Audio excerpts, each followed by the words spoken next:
This program is brought to you by Emory University.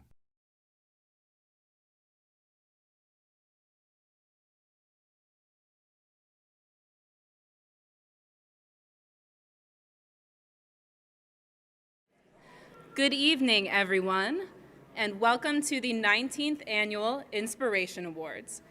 My name is Miriam Maloney, and I've had the privilege this year to serve as the president of the Emory Public Interest Committee, or EPIC as we like to call it. For those of you who are not familiar with EPIC, we are the student-run organization here at Emory Law School that promotes an ethic of service and supports those students who seek to build public interest careers. We are a haven for those students who apply to law school with the lofty goal to change the world. If you can't already tell, the Inspiration Awards are EPIC's biggest and most exciting event of the year. On this night, we come together as a community to honor 3 attorneys who actually have changed the world. They have inspired us to work harder and aspire for more. This event truly celebrates the best of what our legal profession can be. But the Inspiration Awards serve yet another very important purpose. While we honor those who have already accomplished so much, we also seek to build a foundation for the future. All of the money that we raise through this event goes directly to support students working at unpaid public interest jobs this coming summer. In fact, there are many past and future EPIC grant recipients sitting in this room right now. And I encourage everyone at the reception to speak to these eager students and ask them about their projects, their passions, and their goals. And I know that you will see very quickly that your donations are going to a worthy cause. So thank you for joining us tonight to honor these 3 attorneys whose work has touched so many of us. EPIC is honored to host this event, but we know that it would not be possible without your extraordinary support and donations.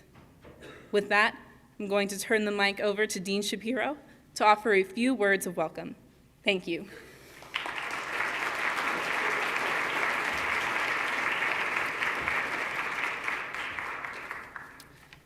Well, thank you, Marion, and welcome.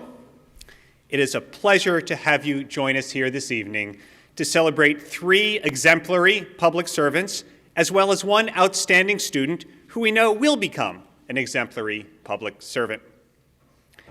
As we honor these extraordinary individuals, we also take this occasion to highlight the importance of public service, to celebrate some of the recent public interest achievements at Emory Law School, and to rededicate ourselves to the high ideals of public service exemplified by these EPIC Inspiration Award recipients.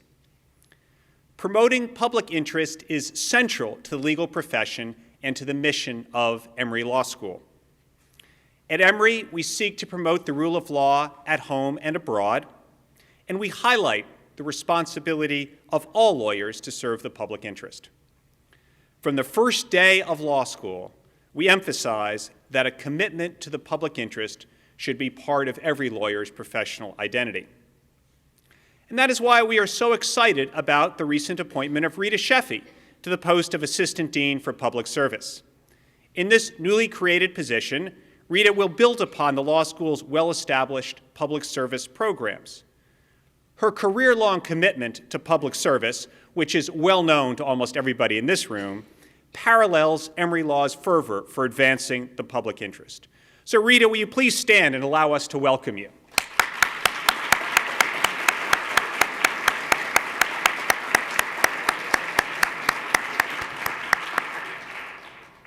Now, Rita follows the service of another committed advocate for public interest, Sue McAvoy, who dedicated 20 years of service to Emory Law School. She retired recently as director and public interest advisor at Emory Law's Center for Professional Development and Career Strategy. Sue was the creator and guiding force behind these EPIC Inspiration Awards. So, Sue, will you please stand and allow us to thank you for your dedication to Emory Law and the public interest?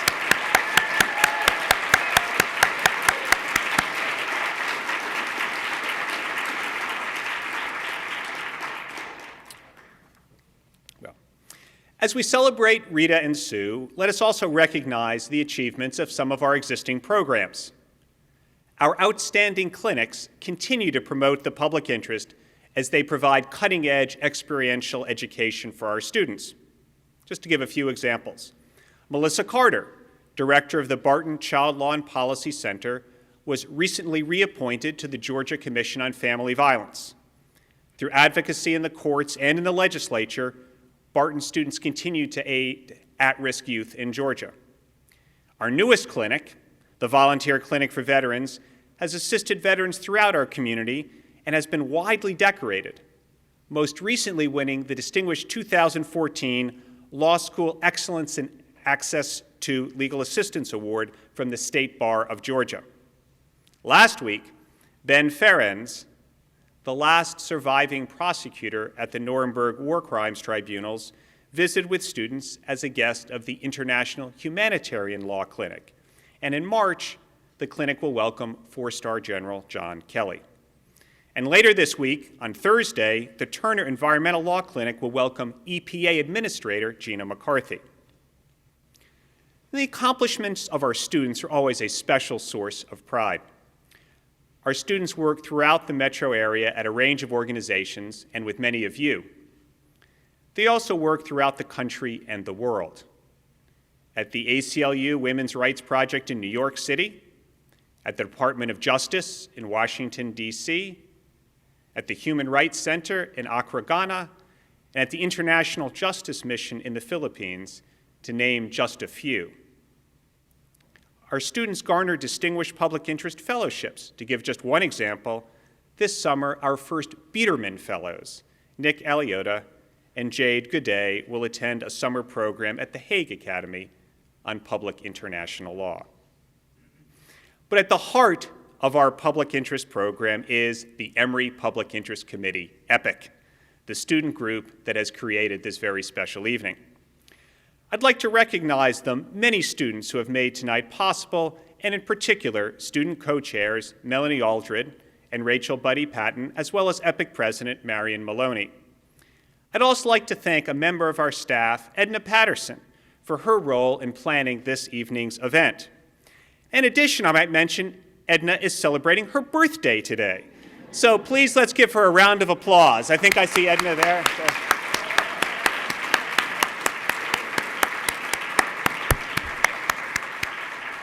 And what better way to celebrate a birthday than at this inspiring evening?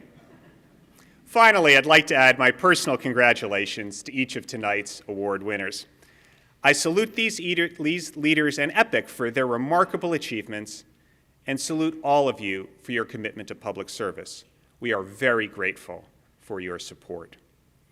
Now, I'd like to welcome Professor Frank Alexander to the podium for the presentation of the 3L Outstanding Commitment to Public Service Award. Frank.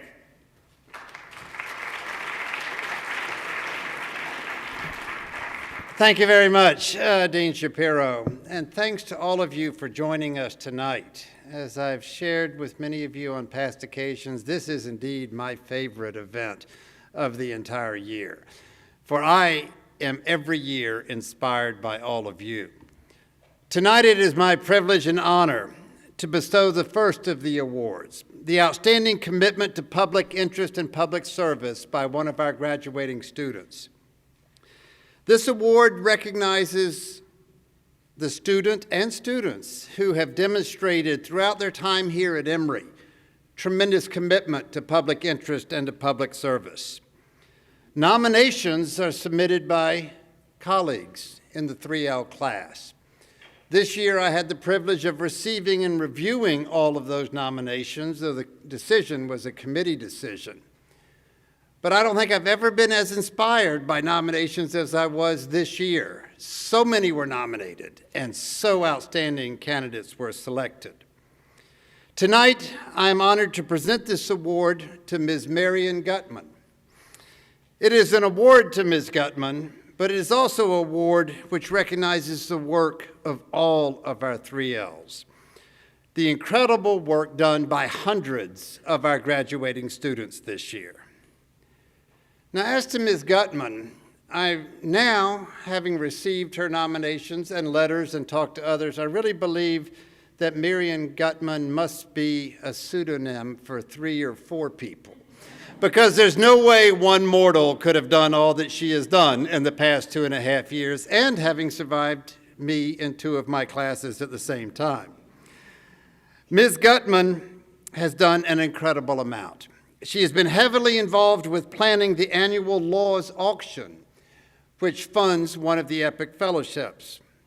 She was heavily involved in planning the annual Epic Fall Conference. She's been deeply committed to the Barton Appeal for Youth Clinic. She has been deeply committed to the work of Law Students for Reproductive Justice. And that's a lot. But there's another Ms. Marion Gutman, apparently, who has been heavily involved as the director of the Civil Rights and Civil Liberties Competition, writing the appellate record, administering the program, and guiding the teams. And yet another Marion Gutman who has been heavily involved with the ACLU, preparing resource sheets and educational materials on LGBT advocacy and on prisoners' rights. And then yet there's another Marion Gutman who chose to head up to Cambridge, Massachusetts last summer to teach Harvard law students how to represent low-income tenants facing eviction and housing and building code violations. We are honored and delighted, and me as much as anyone, tonight to recognize and thank Ms. Marion Gutman for inspiring all of us by her public interest and commitment to public service. Marion, please come up.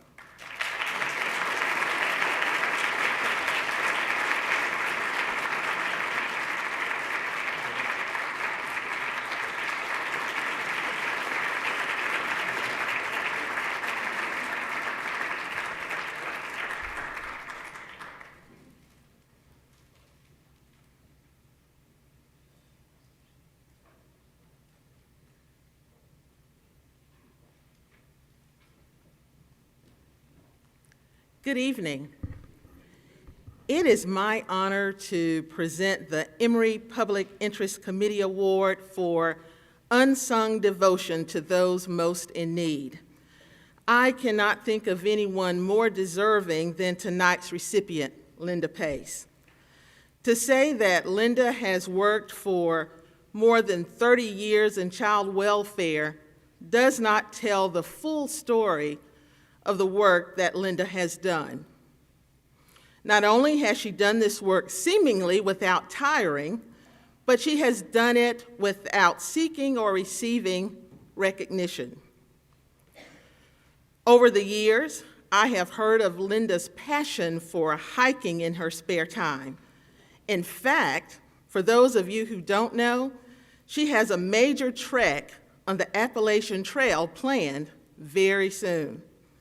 After tonight, it's over the hills and through the woods for Linda.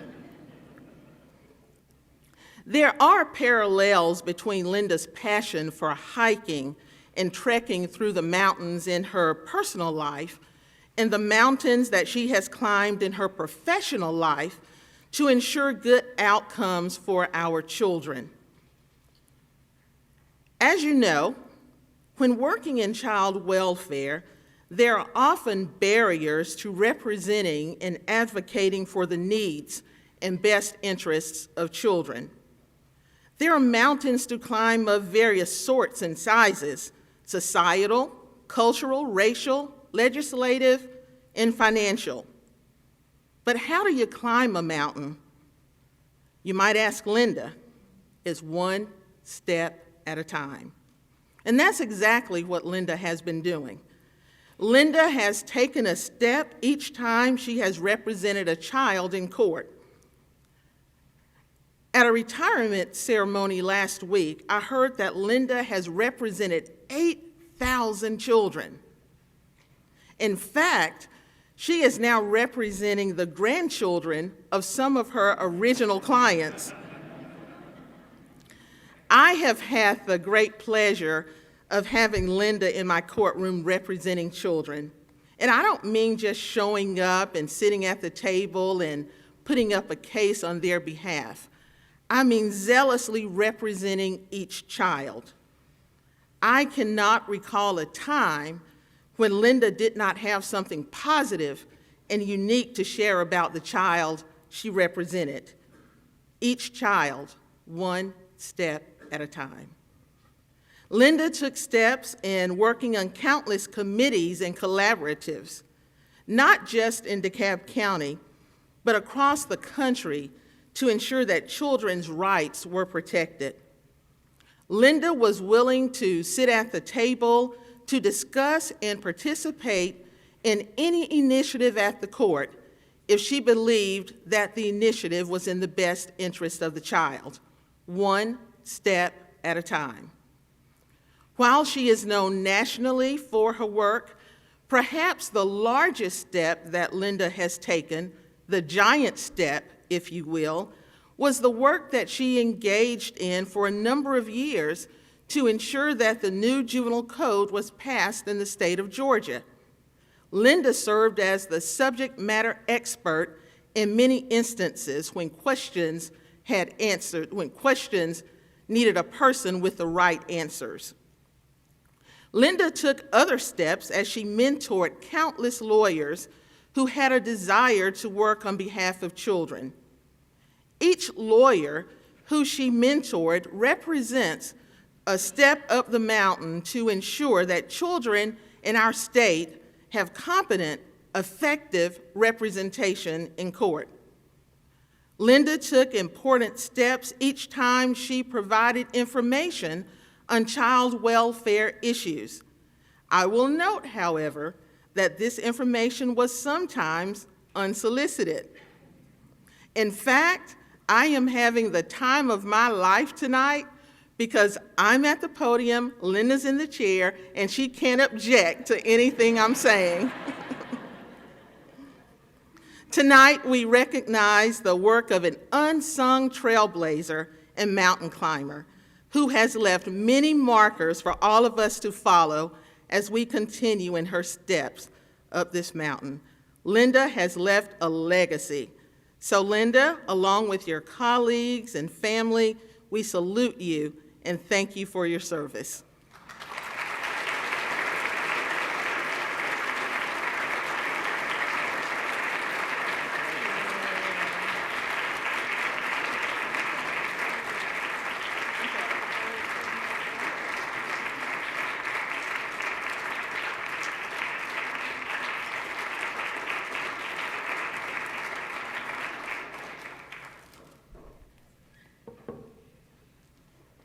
Okay, now it's my turn to talk, huh? I don't have a whole lot to say. I woke up this morning and went, I have to say something this evening. And I retired Friday after 35 years, so I got to take my morning walk at 11 o'clock instead of 6 o'clock in the morning. So I'm walking the dog, and I'm not really paying any attention to anything except the sunshine and the clouds and the dog and the sidewalk and Decatur. And I'm walking along, and all of a sudden I hear this man yell, "Get out of the way, girls." And I turned, and I was going by St. Thomas More School. And so I turned, and there on the athletic field was a group of 3rd or 4th graders. There were about 8 to 10 boys with their arms up in the air, and there were 2 girls with their arms up in the air, and there was another kid throwing the football. And apparently the teacher was telling the girls to get out of the way of the boys, although they were all doing exactly the same thing, saying, "Throw me the ball, throw me the ball." So I'm thinking, really? This is 2015, and he thinks the girls should get out of the way? So the get out of the way kind of stuck with me. And being in the way is very much a part of representing children. Being in the way of injustice, being in the way of persecution, being in the way of unfairness and harm that can actually be done to children in the justice system, it's very important that the defenders get in the way. So ladies and gentlemen, get in the way. That is a big part of this.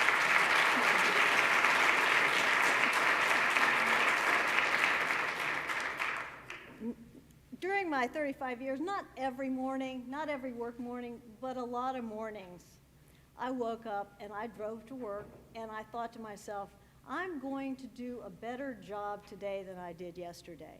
There's something else out there I can learn. There's something else I can do. And for all of you, I wish that kind of inspiration that says, I can do better. I can do what I love to do better. I'm very thankful that I got to do something that I do love to do. I met a lot of wonderful people in the juvenile courts, the children, my peers, my colleagues, judges, parents, probation officers who really care, who go the extra mile.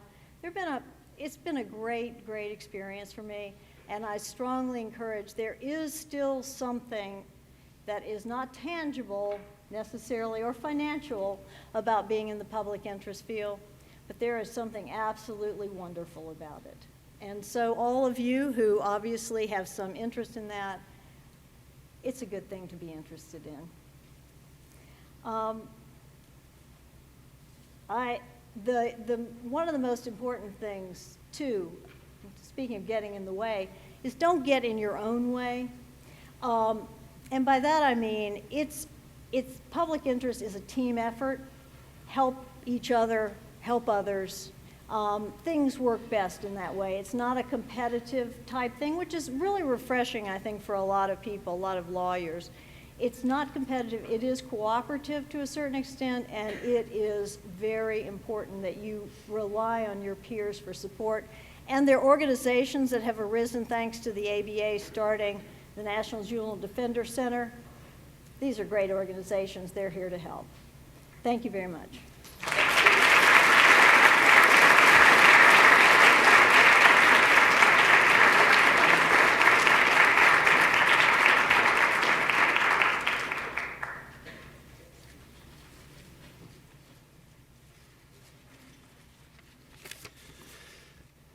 Lane, Rita, family and friends, I am thrilled to be able to present the Outstanding Leadership in the Public Interest Award to my good friend and colleague, Lane Dennard.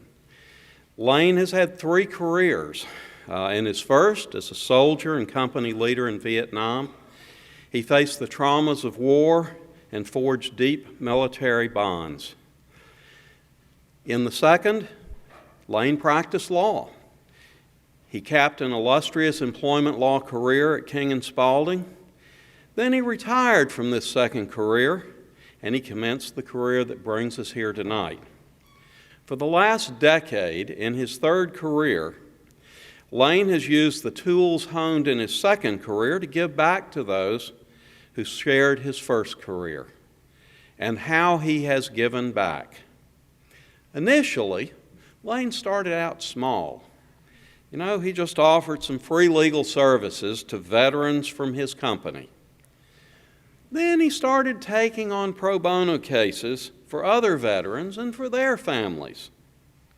Then 2 years ago, Lane plowed full time into helping to lead the Emory Law Volunteer Clinic for Veterans, the first law school clinic in the Southeast, helping veterans to get well-deserved legal support to cope with the physical and the mental wounds they incurred serving our country. I have spoken with several of Lane's clients and have a few stories to tell. Their simply spoken and affectionate words convey much about Lane Dennard. One said, "He has done everything in the world I could have asked."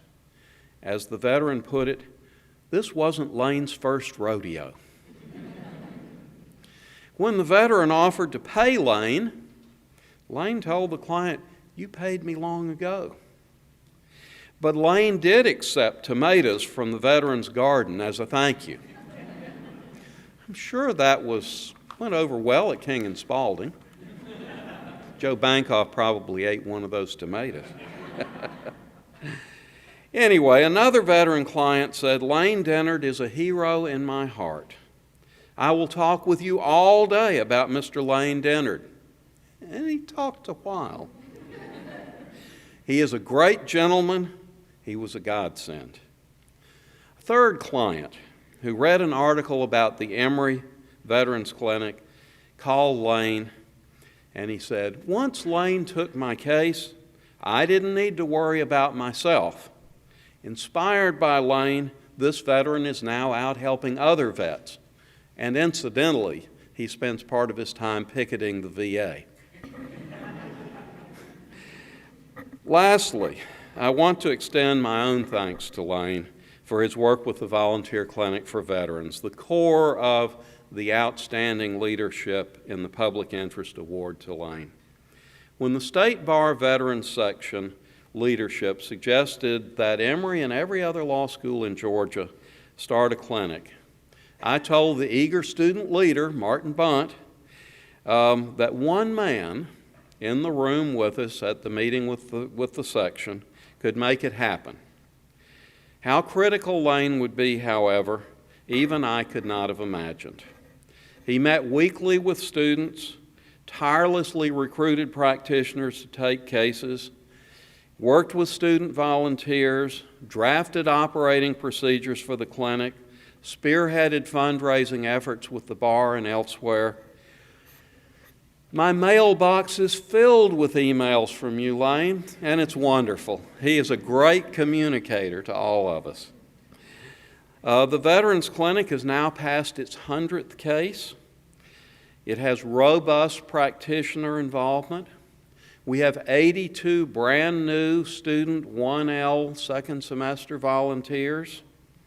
Our first full-time employee is aboard, and I suspect is here someplace. Christopher Pitts, thanks to an AmeriCorps grant. We are on a sustainable path with this clinic, I am hopeful, and this wouldn't have happened, Lane, without your thoughtful and farsighted leadership. Thank you for helping so many Emory students with their first rodeos. You are a hero in our hearts also. Thank you.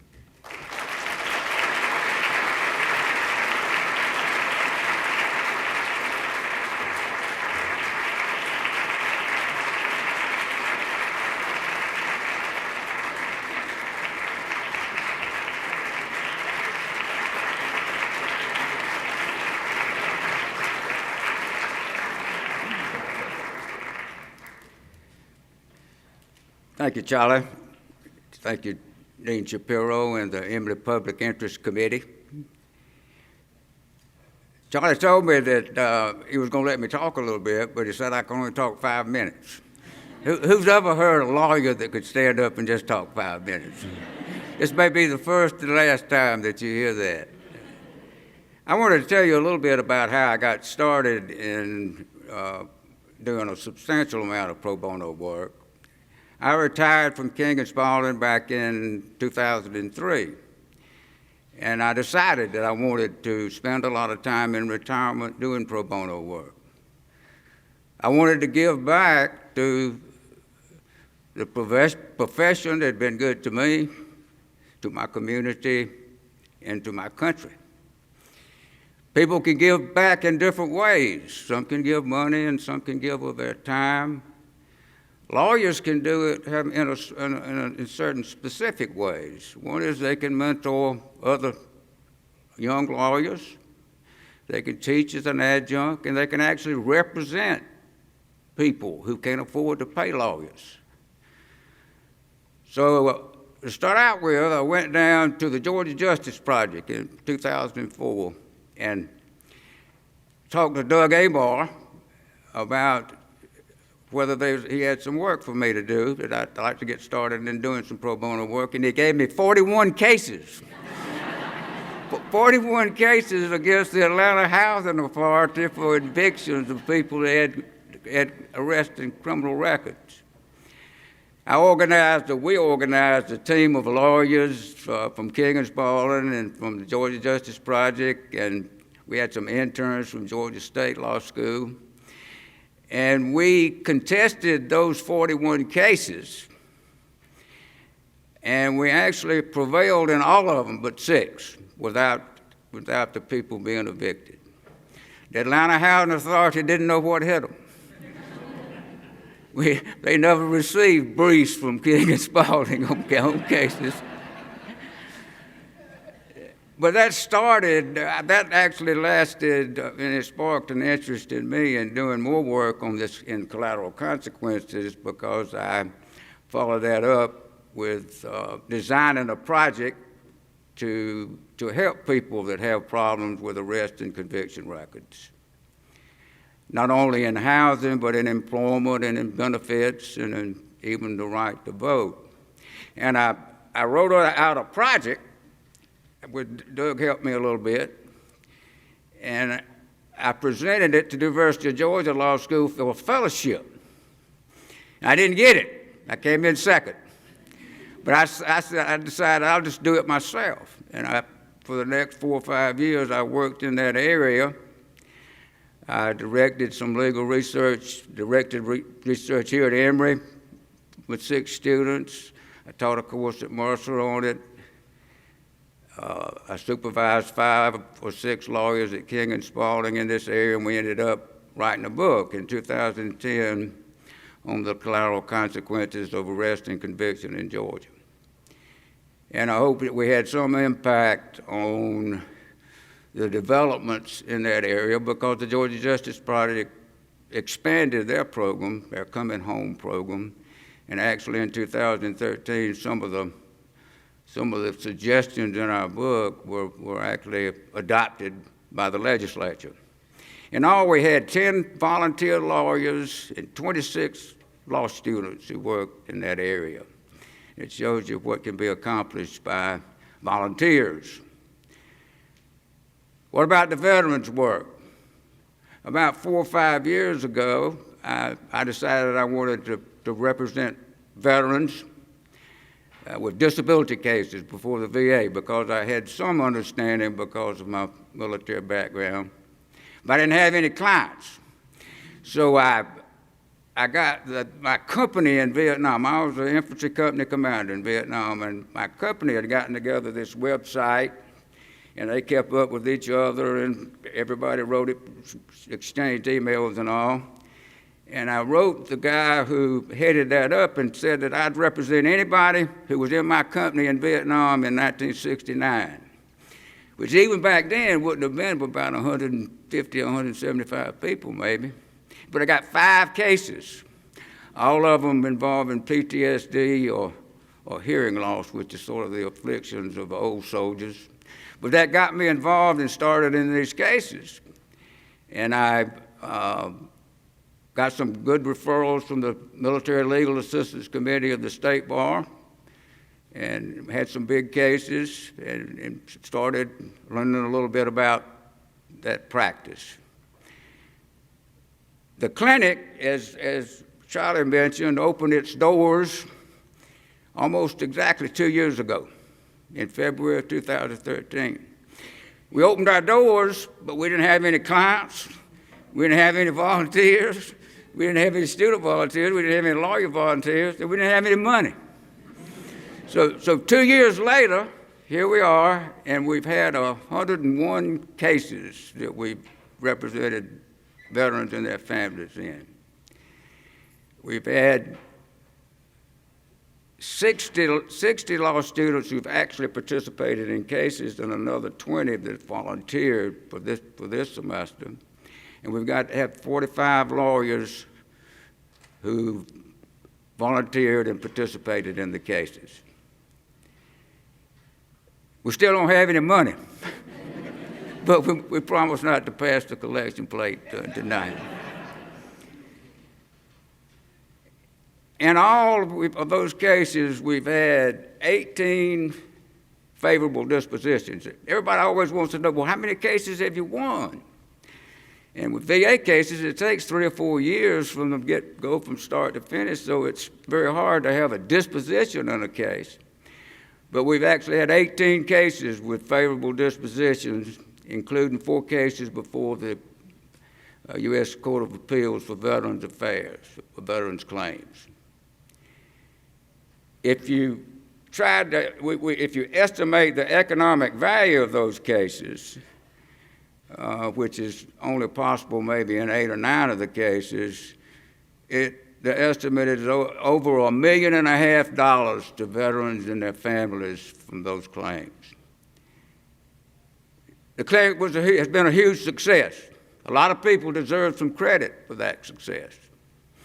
As far as my own career goes, King and Spalding has been a big supporter and provided me, in my retirement, provided me with an office and place, placed the secretaries, some of whom are here tonight, and I appreciate it. Some of my mentees are here tonight, and I appreciate that. But the main, if I had to look at the main reason for the success, and the true volunteers are the student volunteers who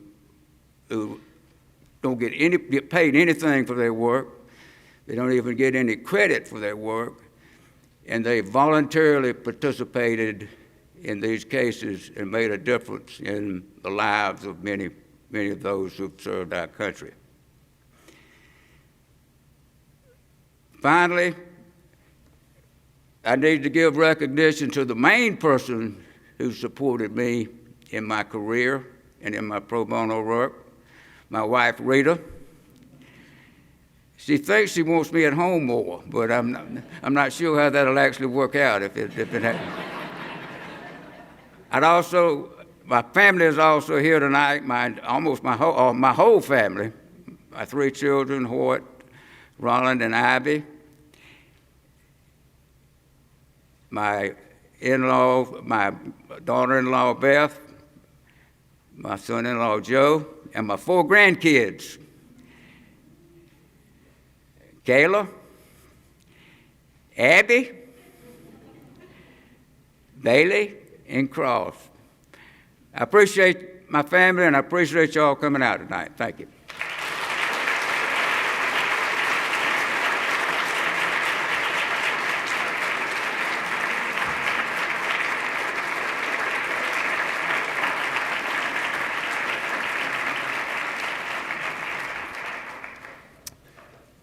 I've been here a number of times to make presentations, and in some ways, this may be the most challenging.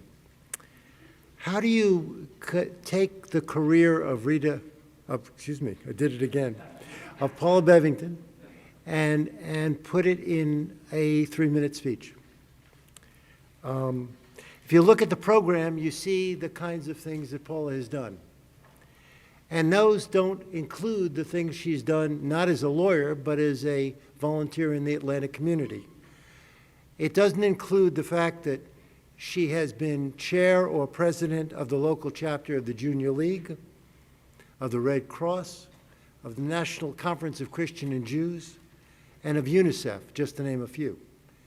Rita is the only person I've ever met who, when you go into the United Way, you see there's a painting with Rita's picture on it.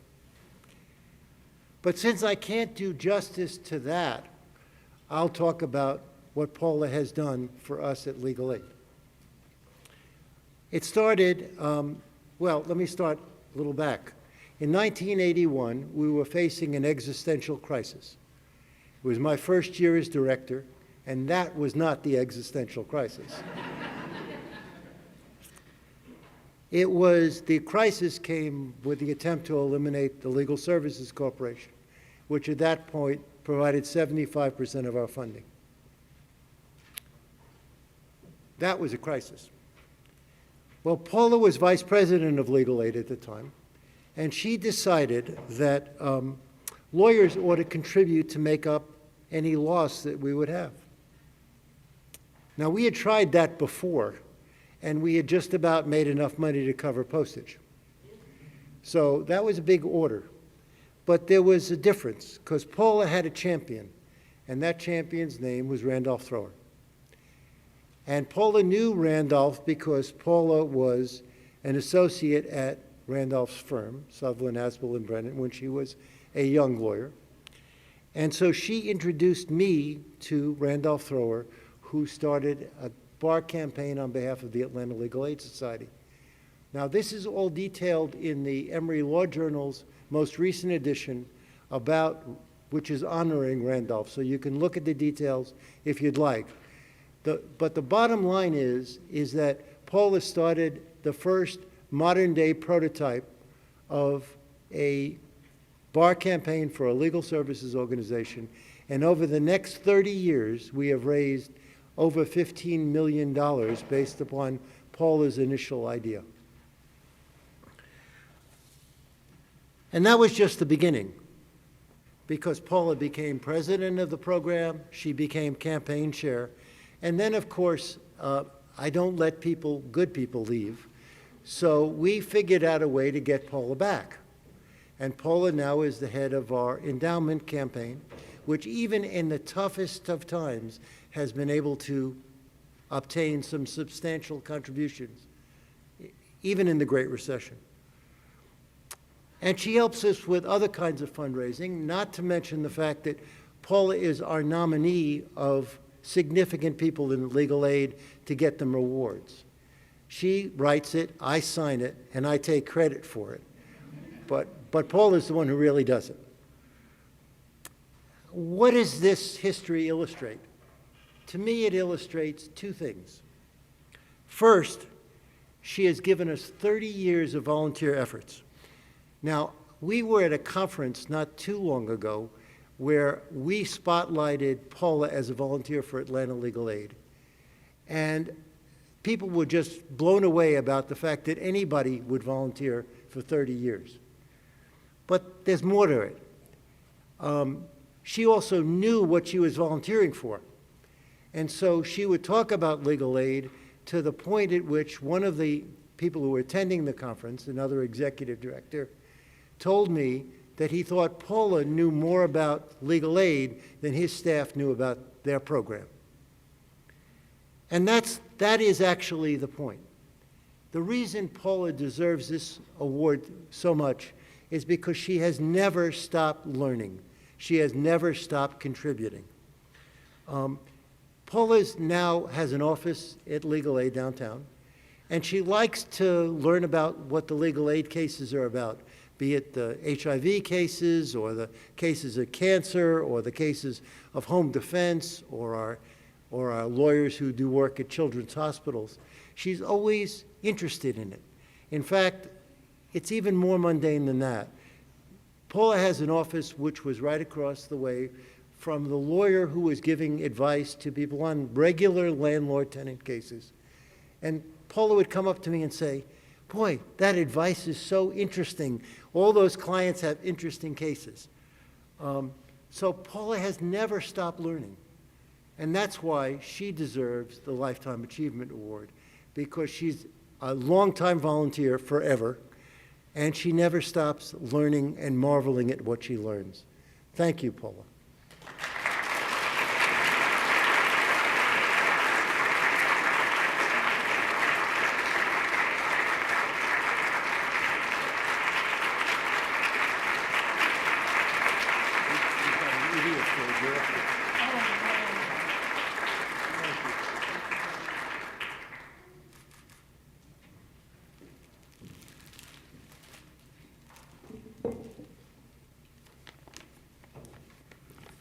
In addition to the thanks expressed in the program, I offer special thanks to the EPIC Committee, and in particular its members Judge Dorothy Toth Beasley and Haley Schwartz, along with extra special thanks to Steve Gottlieb.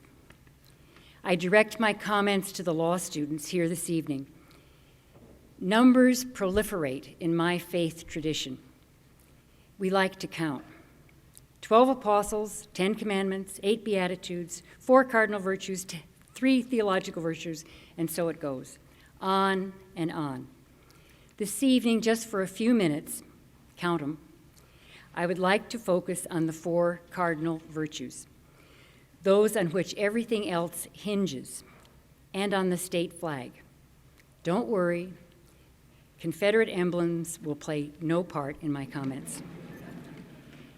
Georgia's state flag includes the state's coat of arms, an arch symbolizing the state constitution, set on 3 pillars representing the 3 branches of government. The words of the state motto, wisdom, justice, moderation, are wrapped around the pillars.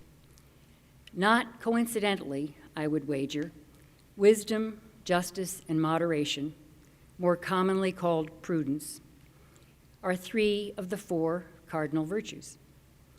The 4th virtue, oddly, is missing.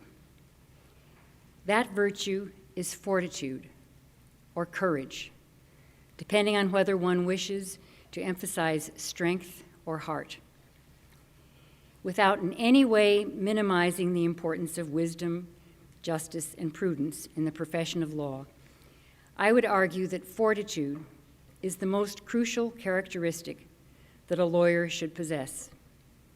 For a lawyer dedicated to the practice of public interest law, whether through pro bono work or as a career choice, courage is the essential, especially in the not infrequent situations when one is seeking to assert the rights of a voiceless someone on the margins, the one about to be evicted unjustly by a slumlord, the one threatened by an unscrupulous debt collector, the one who sees no viable exit from domestic violence, the one whose race or disability forecloses opportunity.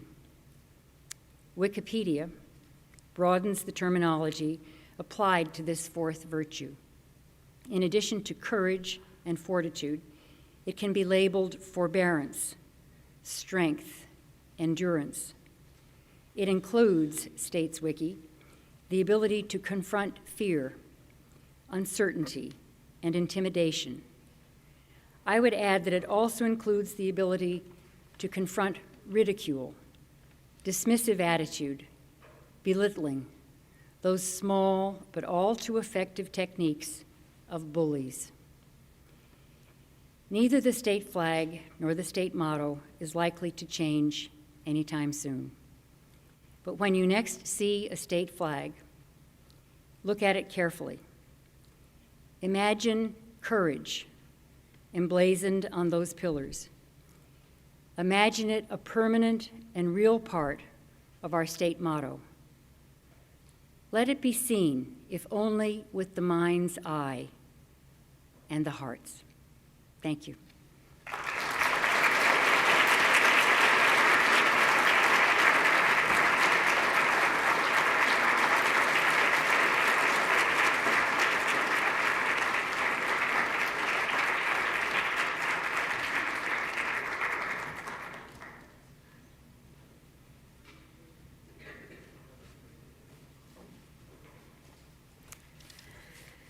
Thank you all so much for coming. My name is Rachel Buddy. This is, Rachel Patton. I just got married.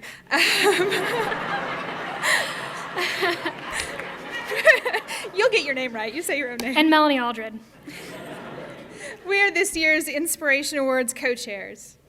We'd like to thank the honorees for sharing their lives with us and their stories, and all of you for being here and being part of this Public Interest Committee. We would especially like to thank our full grant sponsors, King & Spalding, the Paul S. Davis Endowed Fund, Frank and Joan Alexander, Goico and Ballett PC in honor of Howard O. Hunter, Laura S. Huffman with Kilpatrick Townsend and Stockton, the Legal Association for Women's Studies, Women Students, Norman and Bettina Roberts Foundation, Robert and Lillian Shapiro, Briggs and Jessica Tobin, and Sutherland, Absol, and Brennan. The grand total that we have raised tonight, inclusive of verbal commitments, is $96,646.23.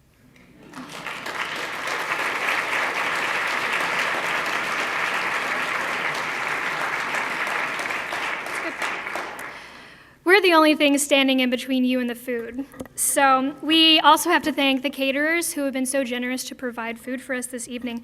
Avalon Catering, Bada Bing Catering, Low Country Barbecue, Nicole's Events, Saba Catering, and Emory Catering. Thank you again for coming. Please enjoy the reception.